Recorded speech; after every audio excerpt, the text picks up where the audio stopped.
The White House has a new vaccine strategy. Facebook prepares to reveal the biggest decision of its independent oversight board, whether or not to let Donald Trump back on the platform.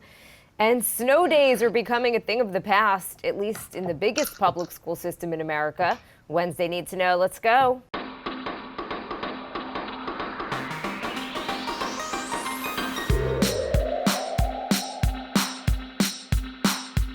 Good morning. This is Cheddar's Need to Know podcast for Wednesday, May 5th. I am Jill Wagner with Carlo Versano. Hey, Carlo.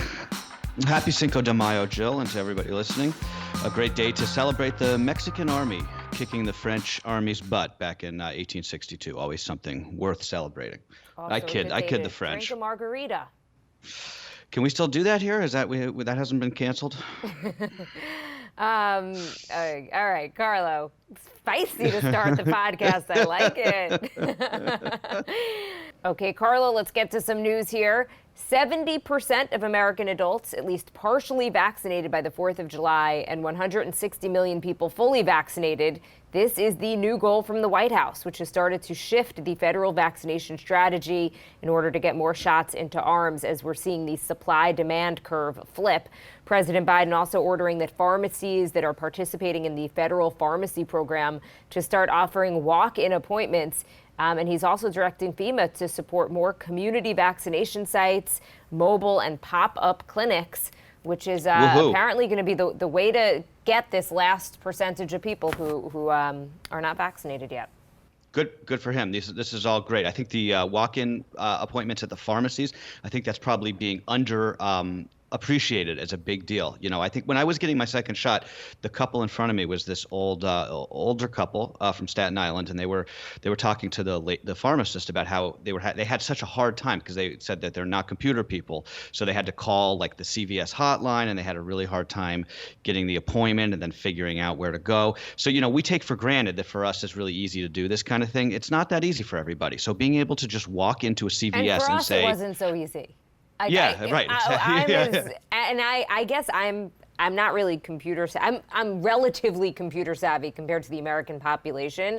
I found it incredibly challenging. Yeah, especially in the beginning there. But I think that just, being able to walk into a Walgreens or a CVS and say, okay, I'd like my COVID vaccine now, that's big. That's a big deal. That's really good. Especially these mobile pop-up clinics that FEMA's going to start putting out. This is also really good stuff. Pfizer said yesterday on its earnings call it's going to seek authorization for its vaccine in children aged 2 to 11 in September. It's also filing for a full FDA approval for adult use this month, which would, assuming that it would get that would supersede the EUA that's in place now. Safety data from its ongoing study in pregnant women also expected this summer. That came out of that earnings call. And I also, Pfizer, I listened in on a little bit of that earnings report yesterday. Pfizer said that they made $3.5 billion in revenue from the vaccine during the first quarter, hundreds of millions of dollars in profits. Now, a lot of people I noticed on social media were sort of like wringing their hands over that. Which is completely ridiculous given the economic and human benefit of this product. I mean, the Pfizer vaccine, arguably the greatest human invention of our lifetimes, right? The absolute gold standard of these vaccines. The problem is not that Pfizer's making too much money. It's that they're not making enough money. I mean, they should be making much more money because they should be vaccinating more of the world, right? I mean, I would be happy if Pfizer was making $1 trillion in profits this year, if it meant that they were creating and shipping enough of this vaccine for poorer countries. That is the problem, right? The problem is that this incredible shot is not getting to the places that need it now. Now, part of that is because Pfizer can't make a profit giving it away to poorer countries. But I did note that the CEO of that company said on that earnings call that India still hadn't approved that vaccine. I didn't know that. That's crazy. I didn't realize that. I know. Wow. Yeah. Very interesting. I don't know what they're waiting for. But just Pfizer and Moderna, they are selling those vaccines to governments around the world at a profit. Johnson & Johnson, AstraZeneca are not. I mean, it's kind of notable given that Pfizer and Moderna are the gold standards, and both Johnson & Johnson and AstraZeneca have had various problems. It's also notable that because Johnson & Johnson has been in the vaccine game for so long, Moderna and BioNTech relatively new. I mean, these were not household names pre-pandemic. And the fact that they have figured it out, that they haven't had supply issues, is pretty incredible. Yeah, it absolutely is. I mean, we don't have a problem when like a company like Uber, well, I guess Uber doesn't make money, so they're not a good example. But I don't know. I don't have a good Ouch. example for you. But There's like no yeah. profitability timeline for, well, Yeah. actually there is now. Well, in theory. Anyway, yeah, we're going off on a tangent, but.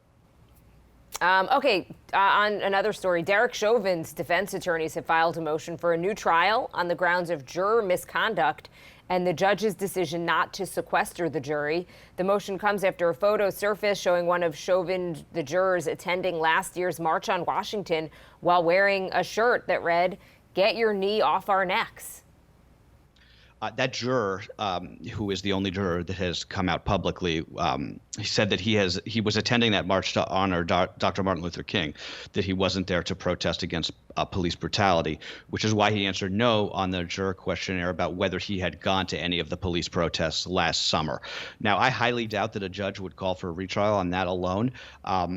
Though I do think it is absolutely true in retrospect that this jury should have been sequestered, just given the national attention to this case. And we never really talked about that. But I mean, it's amazing. I mean, the OJ, remember the OJ trial? Like the jury was sequestered in that trial just because everybody was taught, it was a national story. So I don't know why they weren't sequestered.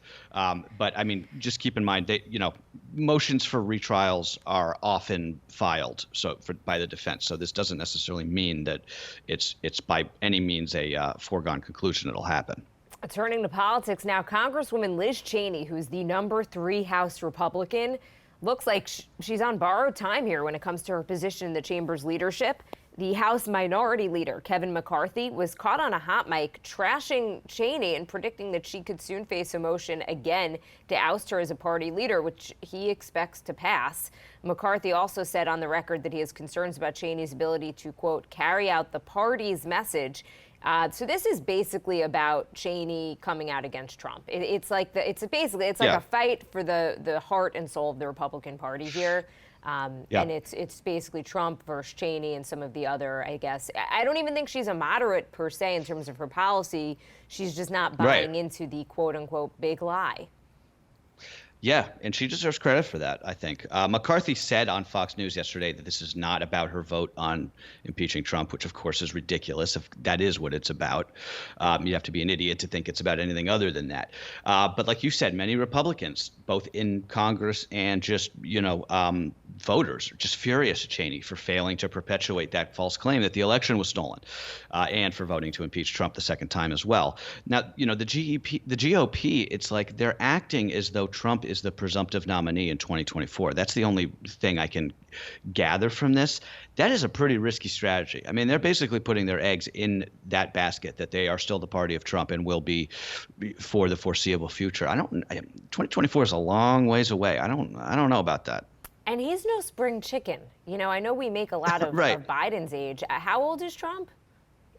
I think he's a year younger than or 1 or 2 years younger than Biden. But yes, he's in his late 70s, and he would be even older then. Speaking of Trump, Facebook's oversight board will announce this morning the fate of the former president's Facebook and Instagram accounts. So you'll recall Trump was indefinitely banned from both platforms in the aftermath of the Capitol riot and after repeatedly violating the company's policies when it came to misinformation after the election. So this so-called Supreme Court of Facebook set to publish its most momentous decision yet. So that's going to be at 9 a.m. Eastern time, which will probably be before many people listen to this podcast. So unfortunately, this may be a little bit outdated.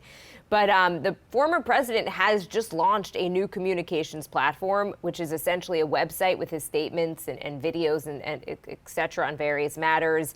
I took a look at it. It's once again things like him talking about how he lost the election because of voter fraud, also slamming Liz Cheney and Mitt Romney. It almost looks like his Twitter feed, but a little bit lengthier. The posts are a little bit lengthier. So if you remember, the Trump people were hinting that he was going to come out with his own social media platform. This is not that, okay? But his spokesperson says they are going to have info on that in the near future. So maybe they're waiting on this decision from Facebook to figure out what they want to do on that front.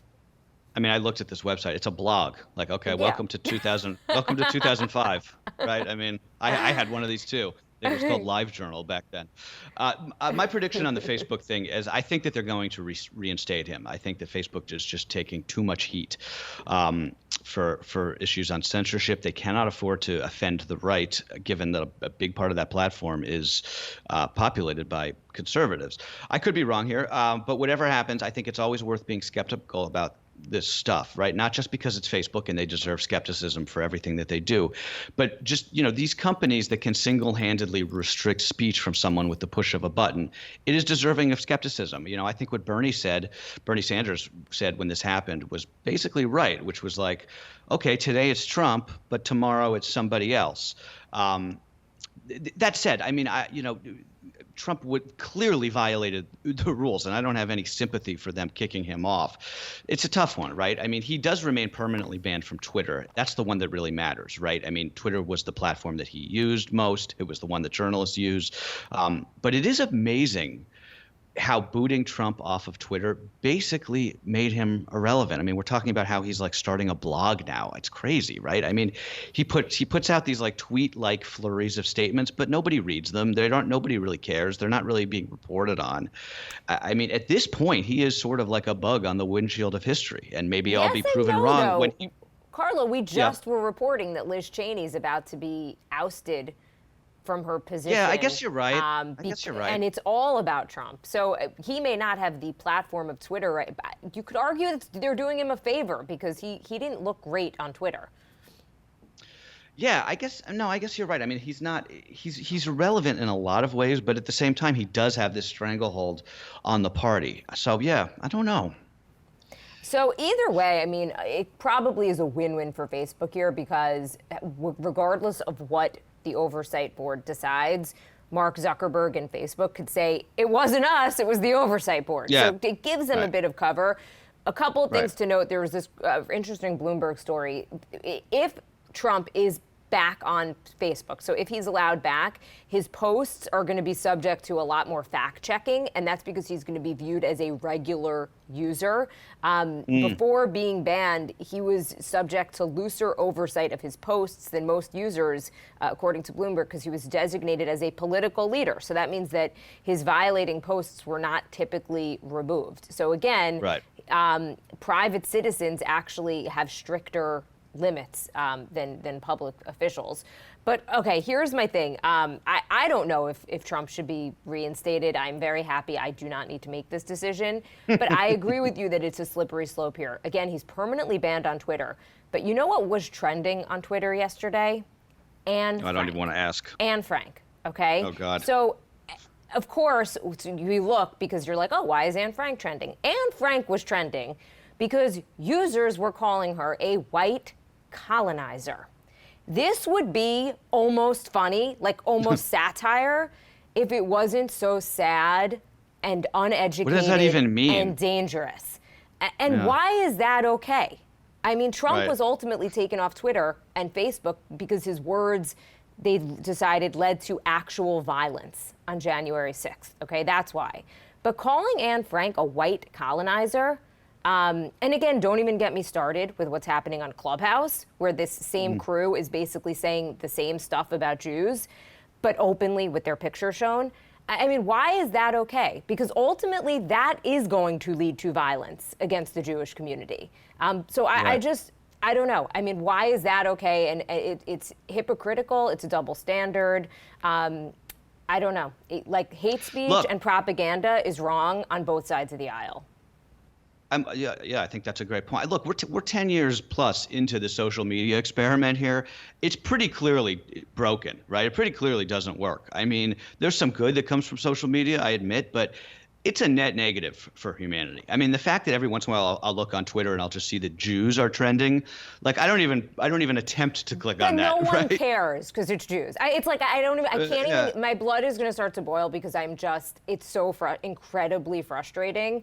You won't hear a word about it. That's fine because Jews are the target. And it's incredible. This is sort of what it's come to. Anne Frank, Anne Frank, then there were people saying, influencers, by the way, saying her diary was boring, as if she had a book deal, okay? She's a teenager, not even, writing a diary because she's hiding in an attic because as her family is getting sent to the gas chamber. It's like so beyond the pale and so uneducated, and no one cares. The only people writing that this is wrong are Jewish people and maybe a handful of others. It's like, it's just incredible. Incredible. And these are influencers. These are influencers with millions of followers writing this. No, that's something else. Okay. But it points back to just, again, this. Do I think that they should be banned, though? I don't know. I mean, to me, that feels like hate speech. But I don't know. Is that free speech? And what is free speech on a private platform? Twitter is a private company, as is Facebook and Clubhouse and whatnot. Okay. I'm going to move on. Thank you for indulging. Of course, sure. Okay, let's get on the record with these recent moves in the crypto world. The price of Bitcoin has been treading water lately, but the same cannot be said for the rest of the cryptocurrency space. Both Ethereum and Dogecoin are at new all-time highs, given the niche digital coins market caps of $40 billion and $7 billion, respectively. Ethereum currently trading at 3,382. Doge is at 66 cents, which is correct, 66 cents. But it's still one of the top 4 cryptocurrencies. That's partly why Doge is so attractive to some people, just because it's not like a huge risk if you want to buy some. Yeah. I still don't understand. I don't understand this stuff. Like, what are you actually buying? I don't know. Look, Ethereum has been rising on the belief that it's really starting to gain legitimacy as an alternative to Bitcoin. Doge is benefiting from just like, what you just said. And also it's got fans from Elon Musk to the Winklevoss twins, the Winklevi, speaking of Facebook. They've been pumping it up on social media lately. I don't get it, but there's a lot of people making a lot of money off this stuff. I'll leave it there. Carlo, yesterday we were talking about Will Smith and how he posted a picture of himself and talked about how he's in the worst shape of his life. Well, sure enough, it seems like he was getting ready to tease a new project. The movie star posting another Instagram showing his COVID weight gain, saying he's ready to shed the pounds and he's going to document the journey for YouTube. I sort of knew that this was going to be. It's always, whenever one of these things goes viral, it always ends up being something that was like, oh, yeah, this was part of some promotional plan. But look, good for him. Whenever there's a big story about some celebrity losing weight, though, I always try and empathize with the folks out there who have struggled with their weight. I think it's probably hard to see stuff like this from people like Will Smith, who can afford the best nutritionists, the best personal trainers, the best weight trainers on earth. And they can take off like 50 pounds in a couple months for a movie role, like it's no big thing. I mean, Mark Wahlberg put a picture out yesterday. He had gained something like 30 pounds for a new movie role he was doing. But he'll take that weight off in a week, right, when it's time to. For us mere mortals, it's not that easy. And it doesn't make you less of anything if you can't do it, or even if you don't want to, right? So you do you. Will Smith does Will Smith. And that's that. And finally, the largest public school system in the country just quietly got rid of snow days. New York City Public Schools announcing the plan for the fall, including mandatory remote school on days that in-person classes are canceled because of the weather. The calendar also changes Columbus Day to Indigenous Peoples Day, and it adds Juneteenth as a holiday. So they actually the DOE just revised that. So it's not just Indigenous Peoples Day. It's now Indigenous Peoples Day / Italian Heritage Day. I'm sorry to be laughing, but it's a little bit funny. It's sort of like the northern equivalent of when I went to college in Virginia and MLK Day was officially known as MLK / Robert E. Lee Day. Like Seriously? The world's most yeah, it's like so offensive. I think in Arkansas I think in Arkansas that's still actually like a law on the books. But look, the snow day thing, I mean, it's kind of a bummer, right? I mean, the writing, we talked about this time last year, the writing was on the wall, right? As soon as they figured out that they could do Zoom school. You knew snow days were not long for this world. But it's sad. Snow days are a big deal when you're a kid. It's like one of the major things you look forward to in the winter, at least in the Northeast. I know people listening in like California are like, we don't know what you're talking about here. We don't get that. So it's just, it's just sad. It's just sad. But I think the big question here is whether other big school systems are going to follow, or whether this becomes a New York City thing, and maybe they try it for a year and say we're bringing them back, but I doubt it. So it's interesting you say this. Yesterday, we talked about it was Teacher Appreciation Day. Actually, I don't know if we mentioned that on the podcast, but I went and I was asked to just speak to some teachers at my old elementary school.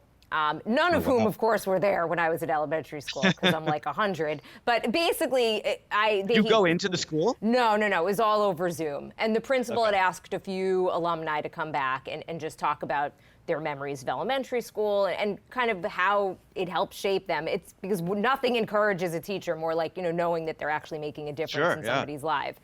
And for me, it was a long time ago. So I actually reached out. One of my mother-in-law's friends, just a total coincidence, happened to be a teacher at the elementary school where I went. So I'm in contact with her. So I reached out to her and I said, can you help me with some of the names of the teachers? Because it's been a long time ago. And she and I were chatting, and I was talking about some of my best memories from elementary school. And most of them happened outside of the classroom. And even she said that. She's like, she was a fifth grade teacher, and she's like, we always tried so hard to bring the lessons outside of the classroom. They did this thing called News Team, actually, where a few kids each week would put together a news show. And she actually still remembers mine and was like, it was really, really creative. And she wasn't surprised that I chose to go into this field. And she said, unfortunately, like they don't do stuff like that anymore and anywhere, because they're just the education system has really changed to teach to testing, to passing testing. And it's a bit of a tangent and very different than this conversation about snow days, but it's like, let kids be kids. Some of the best memories are things that happened outside of the school bell and outside of the school day when you look back on absolutely. it. Yeah, I remember my first grade teacher used to just let us out into the woods behind the school and just be like, go find stuff and like bring it back and we'll talk about it. Like I still have that memory. It would be so cool though to be a teacher and hear from like people like you and like people who became like successful and like about how they remember school. I don't know. I think that must be so fulfilling. When I got inducted into the Hall of Fame at my school a couple of years ago, I'm not like trying to name drop. I don't think that I'm any great success story here, but I did, and I didn't know who was going to come. And this was pre-pandemic, and I gave a speech, and there was a teacher, Mrs. Antonucci, who I had in middle school and high school. Actually, I had her 2 years, and she created a love of writing in me. She really fostered it, and I still remember her lessons, and when I write, I still think about from middle school and high school things that I learned, and she turned out was there actually. Amazing. I still remember it. And then there was a different teacher who brought an essay that I had written, and it was crazy. It was like handwritten. She's like, I wanted you to have this. So yeah, teachers are amazing, and they make such a difference. And not only that, but like I do agree, you got to let kids have experiences outside of that too, because it's the stuff you remember. Hall of Famer Jill Wagner with words of wisdom. It's just like such a loser that I even said that. Sorry, but thank you for indulging me. Okay, that is what you need to know for Wednesday, May 5th. See you guys tomorrow.